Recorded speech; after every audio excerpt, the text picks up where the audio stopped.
VR Chat 18 Plus Worlds. VR Chat has a very weird history of very adult things on this rated teen app. Most VR Chat 18 Plus Worlds are bars, adult hangouts, and so many other bad things that I'll be talking about later. Rec Room accounts randomly deleting. There's been rumors that Rec Room just bans random accounts that's been inactive for too long. Once again, this is just a rumor, and me myself, I haven't played Rec Room in a couple months, and nothing really happened. So this might be just a rumor, but just in case, I recommend just hopping on Rec Room here now and then. Gorilla Tag mod menus. A Gorilla Tag mod menu is just a menu of mods. Mod menus are obviously banned in Gorilla Tag, and you can partially get banned for using mods in public servers. Yes, you can do them in privates. It is really easy to find a modder or a hacker. All you gotta do is just go to the code mod or modder. Phantom Sense and Phantom Pain. Phantom Sense is very popular in Rec Room and mostly VR Chat. What Phantom Sense is when if you stay in VR long enough, you will literally be able to feel things in VR without any haptic suits. Phantom Pain is basically the same thing, but you feel pain instead of senses. Null. There's two things that's very known for of the word null. The first thing is the most popular, which is Null is a name of a Gorilla Tag ghost in, of course, Gorilla Tag. And the second thing is Null was very popular in most multiplayer VR games. Because back then, if your username was glitched, it would just say Null instead of just player blah blah blah or Gorilla blah blah blah. Pavlov was very known for this null glitch, like they literally didn't patch this glitch until last update. Quest 2 overheating. The Quest 2 is very known for with very bad technical issues, especially overheating issues. Your Quest 2 overheating is very common, but it can lead to a bunch of side effects. Like the most dangerous thing is your entire Quest 2 factory resetting. That and your Quest 2, melting from the heat, but that's literally only happened like 10 times or so. Side effects are a bunch of things, like struggling charging, having struggle with storage, games not loading as much, and so many other things that I will list on the screen right now. The Pavlov community. In my opinion, the Pavlov community is one of the worst VR communities ever to exist. If you don't know how bad a Pavlov community is, I'm talking about like OG COD lobbies basically. I could probably speedrun me trying to find a racist person in Pavlov. Pavlov is very known for of their very racist community and all of the homophobia and so many other things. It's basically impossible trying to be family friendly on Pavlov, and if you are, you're gonna have to censor so much stuff.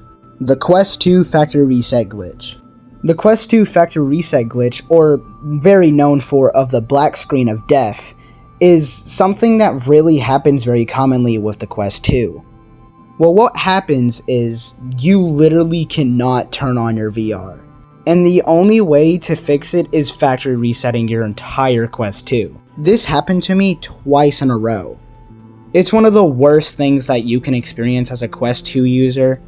The only way to prevent this is play on your Quest 2 way less. Hidden Bone Lab rooms. There's a bunch of hidden rooms in Bone Lab. To get in one of these hidden rooms, you're gonna have to find a key card. Rumor has it, there's probably still some hidden rooms that we haven't discovered yet. The Forbidden One. The Forbidden One is a very big person in the Rec Room lore. The Forbidden One all started because some guy reported a glitch and thought it was a creepypasta on Reddit. And because it's Reddit, people started calling it the Forbidden One and started making up stories for them.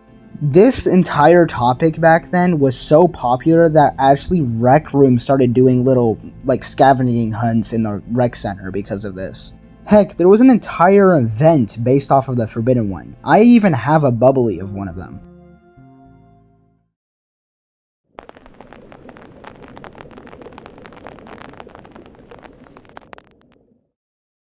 VR Chat EDPs.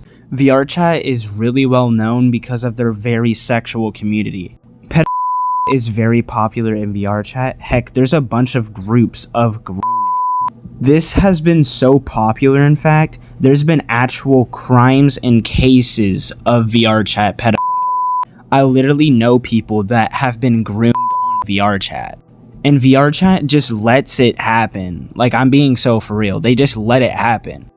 VR chat pedophilia is one of the most main things that VR chat should really do, and they just don't do anything about it. Bone Lab is a loop. In the Bone Lab lore, there's this theory of Bone Lab being a loop. The reason why people think this is because at the end of the campaign, you go right back to where you started, making it look like it's a simulation, aka a loop. Speaking of simulations, Bone Lab and Boneworks are simulations. The reason why people think Bone Lab and Boneworks are simulations is because every time you die, you just go back to where you started.